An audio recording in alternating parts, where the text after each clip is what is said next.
Mathilde s'est levée sans avoir terminé son assiette. Elle a reposé son plateau dans le chariot prévu à cet effet, elle est sortie. Elle a marché jusqu'à la brasserie de la gare, s'est installée sur une petite table au milieu de la salle. Bernard est sorti de derrière son comptoir pour l'accueillir. Il est assis en face d'elle, il sourit. Il voit bien qu'elle a perdu des points, plusieurs centaines depuis ce matin. Elle aimerait qu'il la prenne dans ses bras, comme ça, sans rien dire, juste un instant. Se reposer quelques secondes, prendre appui, sentir son corps se relâcher, respirer l'odeur d'un homme.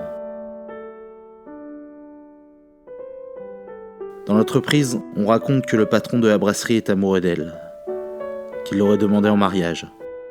On raconte qu'il attend chaque matin le moment où Mathilde franchit sa porte pour boire son café, qu'il espère qu'un jour elle changera d'avis.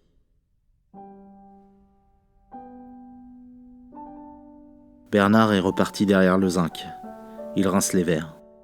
Elle rêve parfois d'un homme à qui elle demanderait « Est-ce que tu peux m'aimer ?» Avec toute sa vie fatiguée derrière elle, sa force et sa fragilité. Un homme qui connaîtrait le vertige, la peur et la joie. Qui n'aurait pas peur des larmes derrière son sourire, ni de son rire dans les larmes. Un homme qui saurait. Mais les gens désespérés ne se rencontrent pas. Ou peut-être au cinéma. Dans la vraie vie, ils se croisent, s'effleurent, se percutent. Et souvent se repoussent, comme les pôles identiques de deux aimants. Il y a longtemps qu'elle le sait.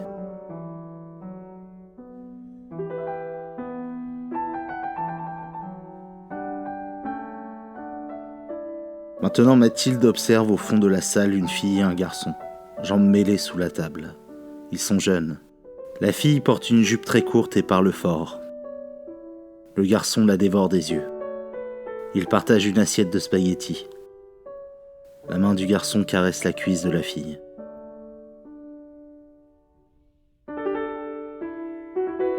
Mathilde attend son café.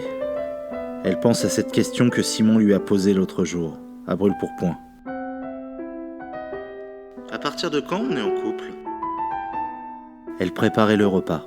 Il s'était installé près d'elle pour faire ses devoirs. Les jumeaux étaient dans leur chambre. Elle savait qu'il sortait avec une fille depuis quelque temps, qu'il était amoureux. Elle a cherché longtemps une réponse, une vraie réponse. Elle a dit « Attends, je réfléchis ». Et puis après quelques secondes, quand on pense à l'autre tous les jours, quand on a besoin d'entendre sa voix, quand on s'inquiète de savoir si il ou elle va bien. Simon la regardait. Cela ne suffisait pas. Il attendait d'autres mots. Quand on est capable d'aimer l'autre tel qu'il est. Quand on est seul à voir ce qu'il peut devenir. Quand on a envie de partager l'essentiel, de le projeter sur une surface nouvelle, l'inventer, je ne sais pas. Quand cela devient plus important que tout le reste. Elle aurait voulu être deux pour répondre à ces questions. Être un couple, justement. Elle est seule et elle répond d'une seule voix. Une voix amoindrie, tronquée. Ses fils grandissent et il leur manque un père. Sa représentation masculine, sa façon d'envisager le monde, son expérience. Elle est une femme face à trois garçons qui n'en finissent pas de grandir, de changer, de se transformer.